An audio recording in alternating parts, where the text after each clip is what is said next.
Welcome to the Awesemo Early Bird Podcast. It's your old pal EMAC coming to you with Saturday NBA action courtesy of the association, where we have 8 games on our main slate tipping off at 7 o'clock. We are going to not worry about the game that is at 5 o'clock. We, of course, will have content for that on awesemo.com.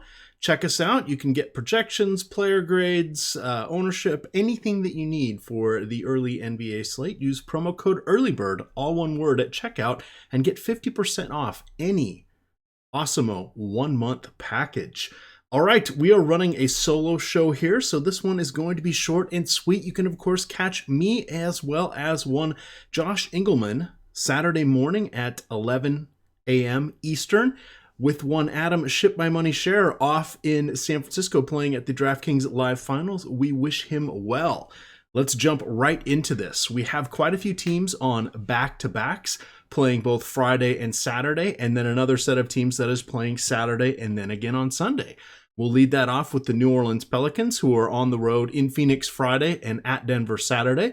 You have the Milwaukee Bucks in Los Angeles on Friday and in Utah Saturday. They will be on a 3-4 for their West Coast road trip swing. You'll remember they had the overtime game there in Sacramento. You've got the Lakers going on the road to face Phoenix on Saturday. Brooklyn hosted Charlotte on Friday night. They will be heading to Miami for Saturday's game. And then Phoenix is at home for both of theirs. They played against the Pelicans on Friday, and they will host the Lakers on Saturday. Teams playing Saturday and then going again on Sunday are Cleveland. They will be hosting Detroit on Saturday and Orlando on Sunday. You will have Orlando in Indiana on Saturday night, and then they will be at Cleveland Sunday. Oklahoma City will be at San Antonio, and then they're going to head back home and host the Memphis Grizzlies on Sunday. And then Detroit will be hosting Cleveland on Saturday. They will be at Cleveland on Saturday, and then they will be hosting Toronto on Sunday. Injuries that we want to look out for. So I am recording this at just after 10 o'clock. So the late games have tipped, with the exception of the Los Angeles Lakers and the Milwaukee Bucks. So we don't know any in-game injuries that we have to be concerned about yet for any of the action, but we do know quite a few things about Sunday already. We know that Kevin Love is going to be out for rest. We know that Ante Zizic is out. He is in the concussion protocol. Tyreek Evans has missed 3 games now with food poisoning. He is questionable. Domantas Sabonis out with an ankle injury. Evan Fournier missed practice on Friday. He is questionable with an illness. Miami, we have a whole host of players that are questionable. You have James Johnson, who was out their last game with the shoulder injury, along with Hassan Whiteside, who was out the last game with a hip pointer. They are both questionable. You have Goran Dragic is questionable with the calf injury. Remember, he missed a whole chunk of the season already with recovering from knee surgery. And then you've got Kelly Olynyk, who suffered a mild sprained ankle, but he is listed as questionable currently. With Golden State Warriors, we had KD out for rest in their last game, and Andre Iguodala was sick. We expect both of them to come back. Klay Thompson is dealing with a knee injury. He is questionable. For Philadelphia, both Joel Embiid and Boban Marjanovic are out with their respective knee injuries. Avery Bradley, probable with his knee soreness. Yvonne Robb, probable with his heel issue. Paul George is out once again with his shoulder issue. Bryn Forbes is likely to be out one more game here with his calf injury. He says he will return soon. We'll have to see what happens. Anthony Davis will be out for rest going against Denver. We know, of course, that Tim Frazier was waived, so that is kind of a mess once again with the Pellies, but that does mean that we're going to see a bunch of Elfrid Payton and then potentially Jackson running the show. With Utah, we've got Rubio and Raul Neto is both out their last game with their respective hamstring injuries. They're listed as questionable. That, of course, is going to impact quite a few players depending on if one or both of them are out. And then, as we mentioned, the Lakers, Phoenix, and Milwaukee, their games are all going on right now, and we have not, so we don't know what's going to happen there. We are going to talk by position here and get on through this. We've got point guards. We're going to start off here with Russell Westbrook. He is going to be taking the court without Paul George, going against San Antonio, who has the fourth worst defense. They're ahead of only Washington, Atlanta, and Phoenix, if you are looking for some perspective over their last 15 games.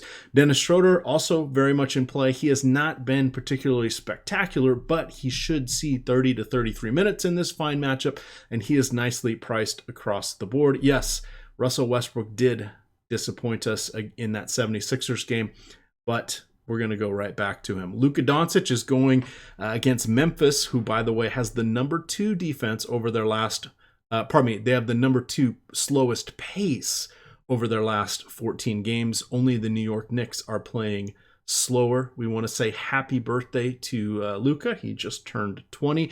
And in his last 10 games, he is averaging 24.5 points, 9.5 rebounds, 7.5 assists, and 1/2 of a combined block and steal in 33.2 minutes. Yes, it's a tough matchup, but darn, that kid is pretty good. He makes for an intriguing tournament option. Justice Winslow has top 30 fantasy points in 5 of his last 6. As we mentioned, we've got a whole passel of Heat players that are questionable, so he's someone we want to keep an eye on, particularly on DraftKings, where he is $5,000 even. And then again on FanDuel, where he is small forward eligible, he is 6,300, so that is fine. You can also consider teammate Dwayne Wade for some salary relief. His positions vary across the board, and while Brooklyn does have the number 9 best defense over their last 13 games, they are playing at the number 4 fastest pace compared to Miami's 24th fastest pace, or 6th slowest, so that is a boost for Miami. Elfrid Payton's going on in a back-to-back, but we have no Anthony Davis, so that should open things up. Again, they are going to be in Denver, but that's all right with us. We have Rajon Rondo. He's also in a back-to-back. He is going to be in Phoenix. Should be one of the highest scoring games of the night. Both of those teams are on a back-to-back. Phoenix has the worst defense in the league over their last dozen games. Goran Dragic is going to be a wild card if he does play. He's 4,800 on FanDuel, but it's kind of hard to give up one of the point guard slots for him. On DraftKings, he's 5,400, but he's kind of priced fairly when you consider he has a minutes cap that's probably going to be around 25 if he even plays, because he's dealing with that calf strain that he picked up the last time he took the court. I would actually prefer to go with DJ Augustine, even though he's in a tougher matchup than risking Dragic. You can get Augustine at 12 on Yahoo, 4,600 on DK, and nicely priced 4,800 on FanDuel. We can also look to Avery Bradley and DeLon Wright. They are the discount dandies across the board, regardless of which site you're going to. Let the price dictate your choice or your personal preference. We're going to use those guys to springboard on over to shooting guard, since they have multi-position eligibility. At shooting guard here, of course, at the top is going to be Donovan Mitchell, who is interesting, particularly on DraftKings, where he has a $7,900 price tag. On FanDuel, he has an $8,900 price tag. I would still prefer Ricky Rubio to be out if I was going to play him on FanDuel in cash games, but I think he is fine in tournaments for this one.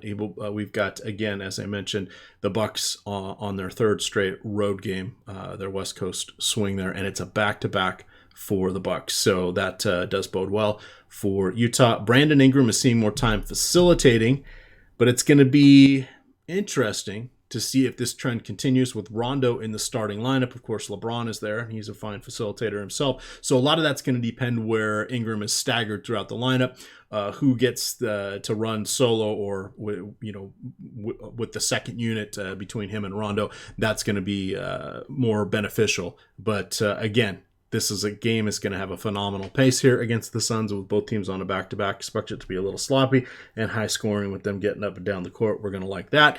Josh Richardson, shooting guard or small forward. He's 5,800 on DK. On FanDuel, he is 6,500. Our interest there should increase if some of the Miami players continue to miss time. Jimmy Butler is going to be, at least on our radar, going against Golden State Warriors in a matchup where both teams are in the middle of the pack from a pace and defensive efficiency perspective. But this is going to be one of those intriguing measurement games, even without Joel Embiid. kind of run out quickly here. Wesley Matthews, I guess. He's never thrilling, but he is the minimum on Yahoo, and he's in the mid 4,000s on both DraftKings and FanDuel.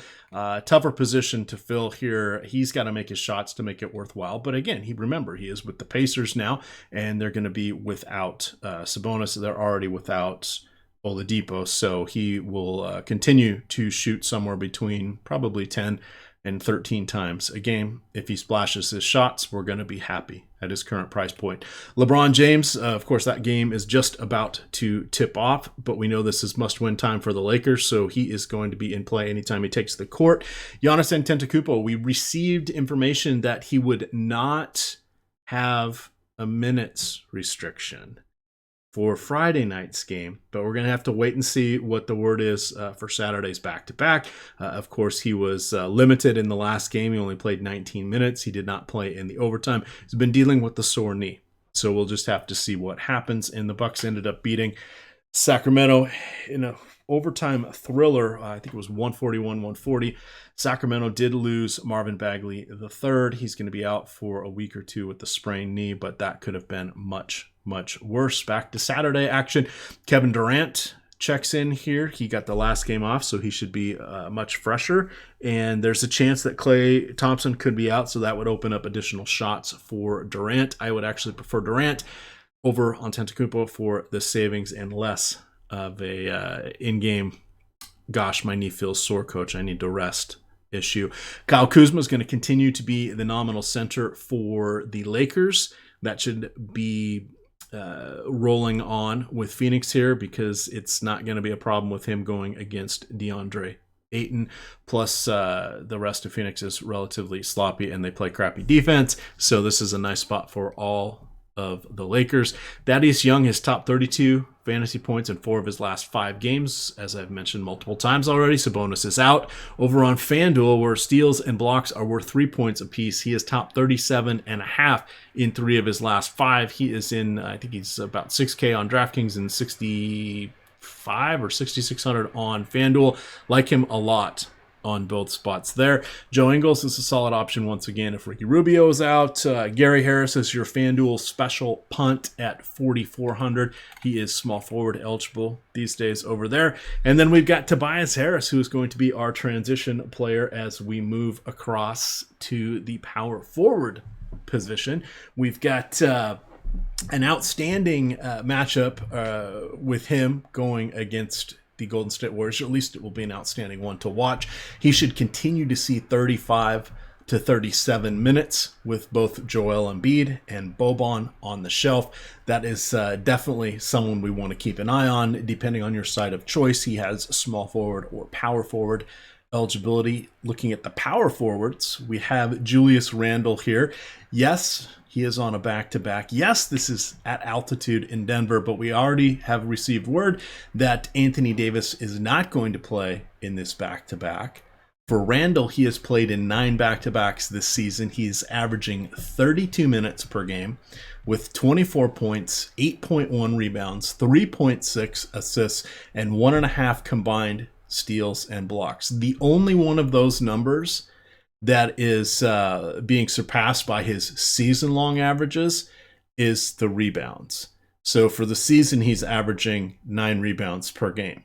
Every other one of these numbers on his 9 back-to-backs, those averages are better than his current season-long average. Yes, he did come off the bench for some of his games. Yes, Anthony Davis has been in and out of the lineup.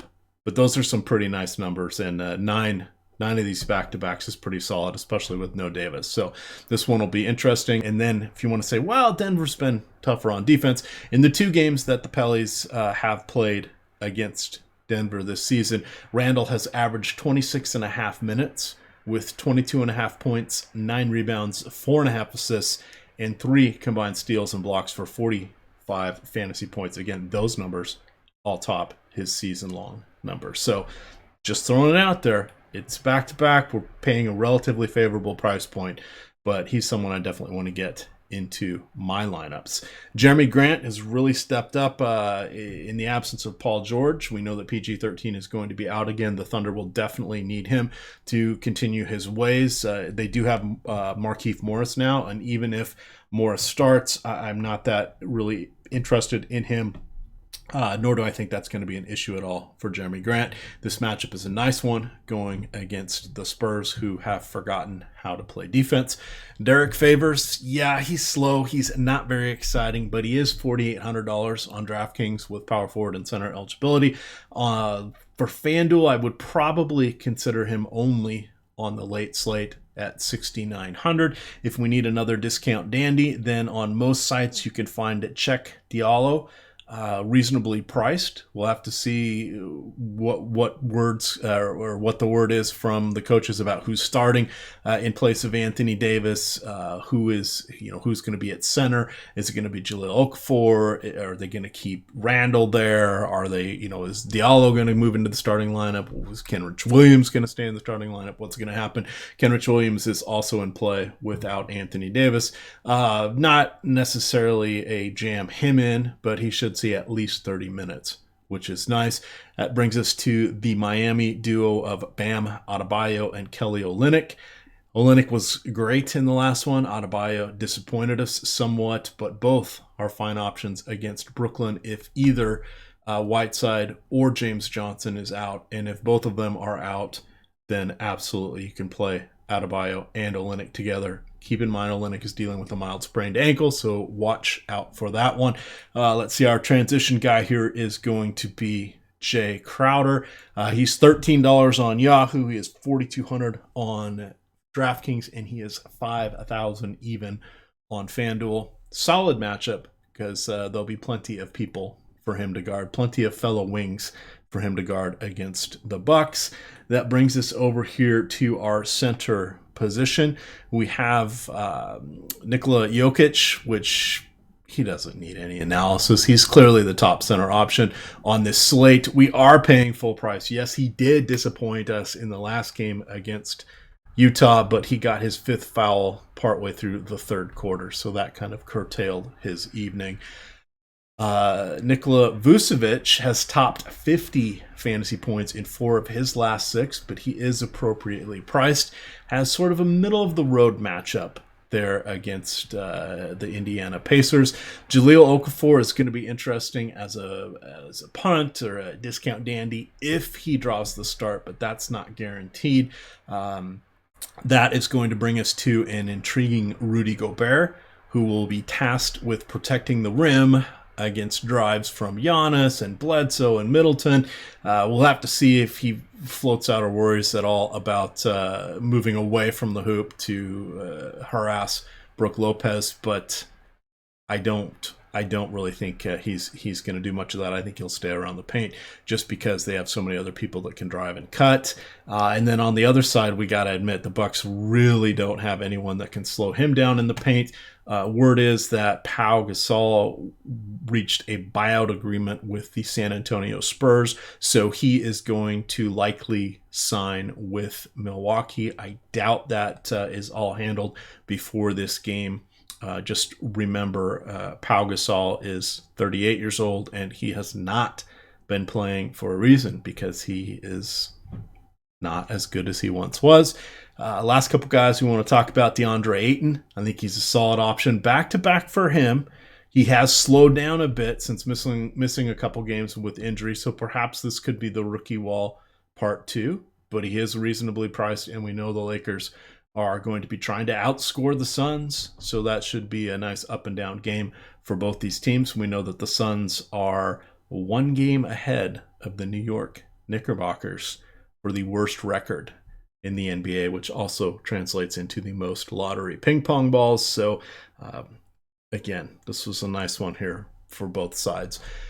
And then wrapping it up, we have Miles Turner, but I do just want to point out that Orlando actually has one of the best defensive ratings in the league over their last 14 games. So even with Sabonis out, even going up against Vooch there and Aaron Gordon, not always what we would think of as the most stalwart of defenses, Orlando has been playing some fantastic defense as a whole unit, and that just makes it tough to consider players against them. But Turner in a decent spot, should see 30 minutes. We'll have to find out if it's going to be Kyle O'Quinn who is also in the mix there. The one thing that you want to remember is we did see TJ Leaf get some time at the 5. That was a first. A lot of that had to do with Kyle O'Quinn being in some foul trouble. But now that we've seen that, it does mean it's a possibility that it could happen again. Those guys are just, I don't know, cannon fodder at that point. They're not too exciting. That's going to wrap up our quick look here on the Early Bird podcast. Again, you can check out the Awesemo DFS strategy show. That's going to be 11 o'clock Saturday morning with one Josh Engelman and myself. And then you'll get live before lock with one Fast Eddie Fear. There are 8 games, so that's right on the cusp. I do not know if he will go off at 5:30 or 6 o'clock, but definitely set your alarm or subscribe to the Awesemo YouTube channel. Hit that notification bell so you can be alerted whenever we go on air. With that, gamers, I'm going to get on out of here. Good luck.